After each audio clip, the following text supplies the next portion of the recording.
Assalamualaikum warahmatullahi wabarakatuh. Tetap stay di rumah ya. Hari ini kita akan belajar tentang materi kekhasan atom karbon. Nah, sebelum kita mulai materi hari ini, jangan lupa kalian subscribe ya.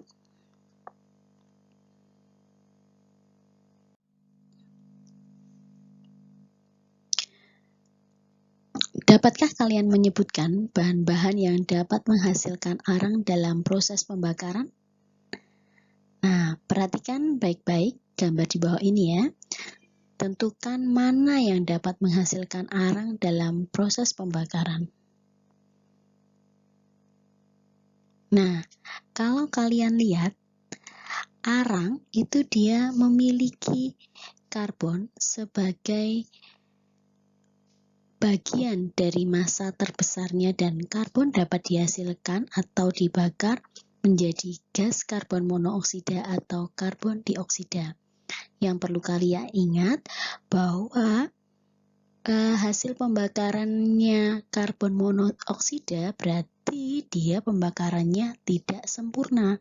Tapi kalau dia menghasilkan karbon dioksida, maka proses pembakarannya adalah reaksi pembakaran sempurna. Nah, pada permulaan abad ke-19, ilmu kimia itu berdasarkan asalnya terbagi atas kimia anorganik dan kimia organik. Nah, pada tahun 1827, Friedrich Wöhler itu dia berhasil membuat senyawa organik dari sianat atau amonium sianat atau zat organik gitu ya. Nah, ini yang menjadi dasar dari pengelompokan senyawa organik dan anorganik. Nah, ada beberapa perbedaan yang dapat kita ketahui dengan jelas bahwa senyawa karbon itu dia karbon organik atau karbon anorganik gitu. Nah, yang pertama, dilihat dari proses terbentuknya. Kalau dia senyawa organik, dia berasal dari makhluk hidup. Tetapi kalau dia anorganik, maka dia berasal bukan dari makhluk hidup gitu ya. Kemudian, berdasarkan kelarutannya, kalau organik dia umumnya larut dalam pelarut polar. Sukar larut dalam pelarut polar, tetapi mudah larut dalam pelarut non-polarnya. Untuk senyawa anorganik, dia mudah larut dalam pelarut polar. Kenapa? Karena kalau senyawa organik ini dia umumnya senyawanya senyawa non-polar, sehingga dia mudah larut dalam pelarut non-polar. Tapi kalau senyawa anorganik, dia umumnya adalah senyawa polar. Maka senyawa polar mudah larut dalam pelarut polar, gitu ya, mengingat-ingatnya. Kemudian berdasarkan kereaktivitasannya, kalau organik dia kurang efektif atau dia sukar sekali bereaksi. Kenapa? Karena dia senyawa non-polar. Perlu diingat bahwa senyawa non-polar itu dia tidak punya PEB gitu ya, sehingga dia relatif lebih stabil dibandingkan yang anorganik.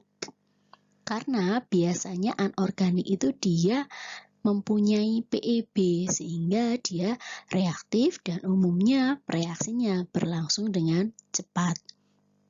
Kemudian kestabilan terhadap panas, dia mudah terurai dan mudah berubah strukturnya untuk organik. Kalau yang anorganik karena dia mengandung unsur logam, maka dia umumnya stabil pada pemanasan.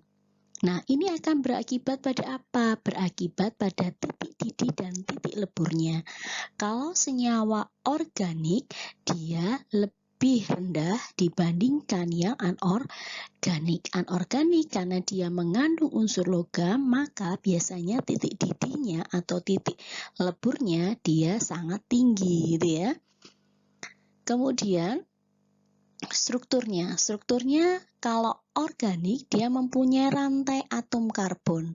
Namanya rantai berarti jumlah C-nya itu bisa banyak, lebih dari satu. Tetapi kalau anorganik dia tidak punya rantai atom karbon, sehingga cenderungnya jumlah C-nya itu hanya satu.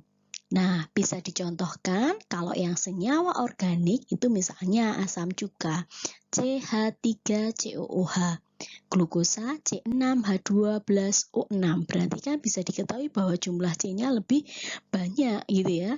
Kalau yang senyawa anorganik itu biasanya dia jumlah C-nya lebih sedikit. Contohnya kalsium karbonat CaCO3.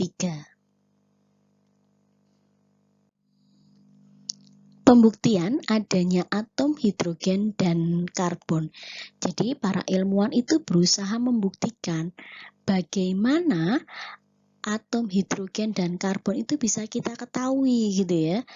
Kalau yang karbon jelas umumnya dia mudah sekali diketahui, ketika dia dibakar pasti akan menghasilkan arang gitu ya.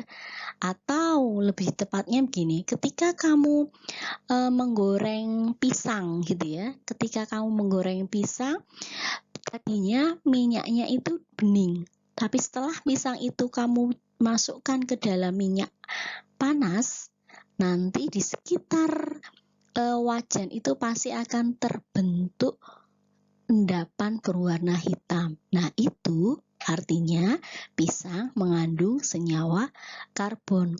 Sama halnya ketika kamu membakar sate. Sate itu ketika dia awalnya daging ya, dagingnya itu dia berwarna merah.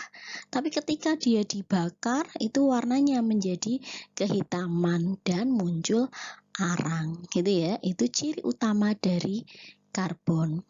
Nah, yang hidrogen dalam suatu senyawa karbon itu dapat diketahui dengan cara misalnya kita ambil gula kemudian dimasukkan dalam tabung reaksi, kemudian tabung reaksi dipanaskan. Nah, bila di dalam tabung reaksi itu kok muncul bintik-bintik cairan, berarti dalam gula tersebut mengandung hidrogen. Karena penyusun air atau bintik-bintik cairannya itu adalah H dan O. Mengingat kembali bahwa air itu adalah H2O, begitu ya. Nah, bintik-bintik cairan itu untuk memastikan bahwa benar tidak dia itu air, itu bisa digunakan kertas kobalt 2 klorida. Jika terjadi perubahan dari warna biru menjadi warna merah, sudah pasti bahwa bintik-bintik cairan itu adalah hidrogen. Nah, kalau karbon selain tadi muncul arang gitu ya, maka biasanya umumnya mengandung hidrogen, nitrogen, oksigen, sulfur, dan fosfor gitu ya. Jadi umumnya itu. Kemudian tadi yang seperti saya ungkapkan, zatnya jika dibakar itu akan diperoleh zat berwarna hitam. Nah, ciri dari atom karbon. Ciri yang pertama itu kita lihat atom itu dia berada pada golongan 4A, periode 2. Nah, atom karbon ini memiliki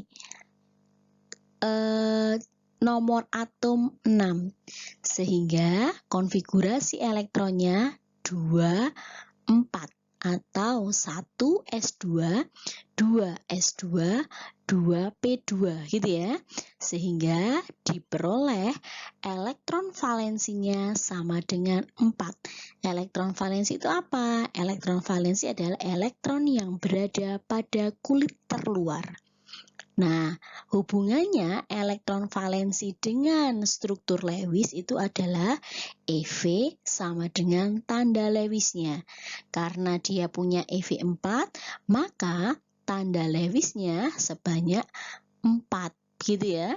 Nah, artinya apa? Artinya atom karbon itu dia dapat membentuk 4 ikatan kovalen. Contohnya ini, C bisa berikatan dengan H, berikatan dengan H, berikatan dengan H, berikatan dengan H. Maka atom C dapat membentuk 4 ikatan. 1, 2, 3, 4. Gitu ya.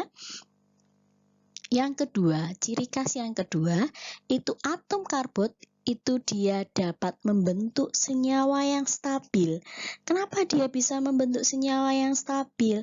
Karena atom karbon itu dia membentuk 4 pasang elektron ikatan dengan atom-atom lain, sehingga pembentukannya oktet tanpa pasangan elektron bebas.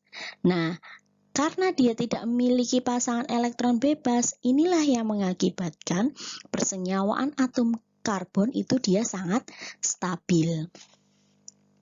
Kemudian, atom karbon itu dia dapat membentuk ikatan rangkap dan ikatan tunggal. Jadi, nanti akan dikenalkan bahwa ikatannya itu ada 3 macam. Ikatan tunggal, ikatan rangkap 2, dan ikatan rangkap 3.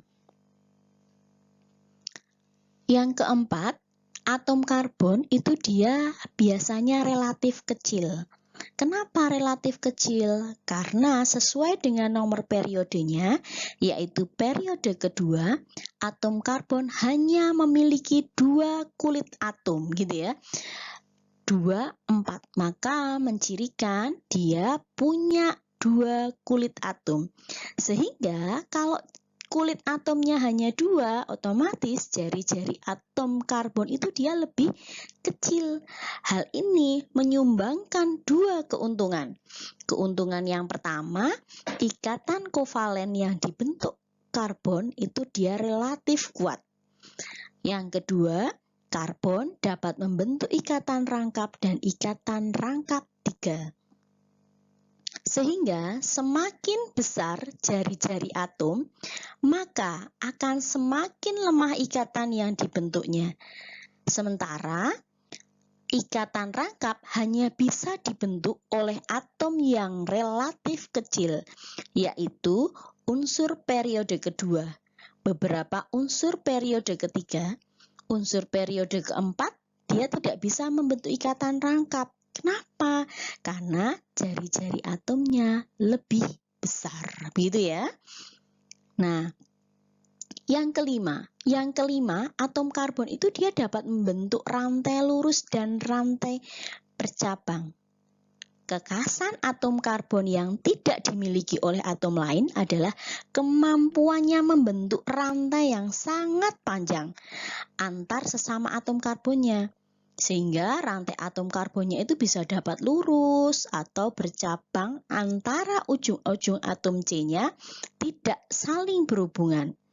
Sehingga nanti akan dikenalkan juga bahwa rantainya itu berdasarkan ikatannya nanti dia rantai alifatis atau siklis. Nah, ini yang akan kita bahas selanjutnya. Berdasarkan penggolongannya, atom karbon itu dia digolongkan menjadi beberapa dasar. Yang pertama dilihat dari jumlah ikatannya atau kerangka karbonnya. Yang pertama adalah senyawa karbon alifatik. Senyawa karbon alifatik itu dia memiliki rantai terbuka, lurus atau bercabang. Dan contohnya seperti ini. Ini rantainya rantai lurus gitu ya. Kalau yang ini dia rantainya bercabang. Jadi ada percabangan gitu ya. Yang kedua, senyawa karbon alisiklis. Rantai alisiklis itu adalah rantai karbonnya itu dia tertutup atau melingkar. Nah, contohnya seperti ini. Ini dia rantainya tertutup gitu. Ikatannya tunggal, itu alisiklis. Kalau ada ikatan rangkap duanya disebut dengan senyawa karbon aromatis, yaitu senyawa dengan rantai karbon tertutup yang memiliki kestabilan lebih dibandingkan karbon alisiklis. Contohnya seperti ini. Atau bisa dituliskan seperti ini, gitu ya.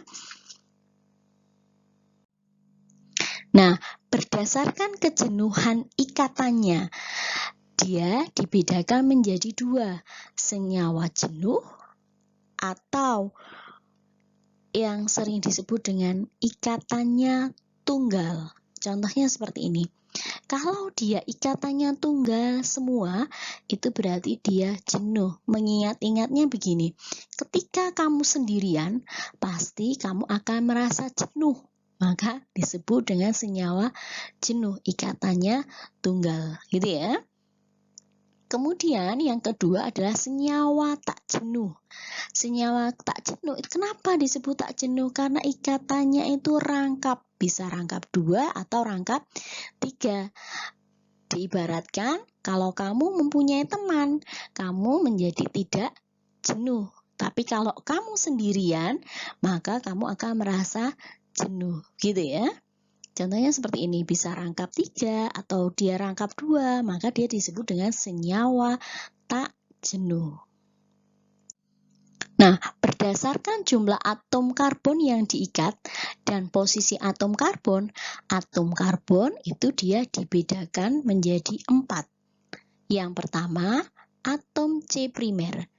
Atom C primer itu apa? Atom C yang berikatan dengan satu atom C lainnya.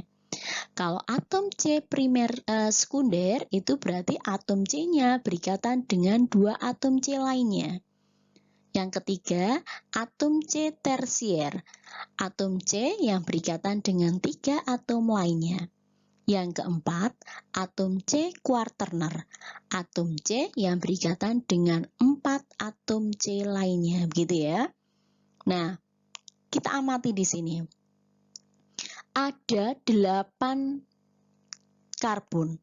Nah, karbon ini dia berikatan dengan karbon yang lainnya, gitu ya. Maka untuk membentukan, saya tulis 1, 2, 3, 4, 5, 6, 7, 8, gitu ya. Nah, kita cek berapa banyak atom primernya. Berarti yang atom primer itu yang mengikat 1, berarti 1, 2, 3, 4, 5. Berarti umumnya atom karbon primer itu adalah yang berada di ujung. Kemudian yang sekunder berapa? Yang sekunder itu yang mengikat 2 atom C lainnya. Berarti hanya di nomor 4 ini. Kalau yang tersier berarti dia mengikat 3. Berarti mengikat 2, 7, dan 4. Maka cuma ada 1. Kalau yang kuarterner itu dia hanya nomor 1, yaitu nomor 2. Semoga penjelasan dari saya jelas ya anak-anak. Nanti kalau ada yang kurang jelas bisa kalian baca lagi di modul yang sudah saya berikan. Sekali lagi jangan lupa subscribe ya. Thank you. Assalamualaikum warahmatullahi wabarakatuh.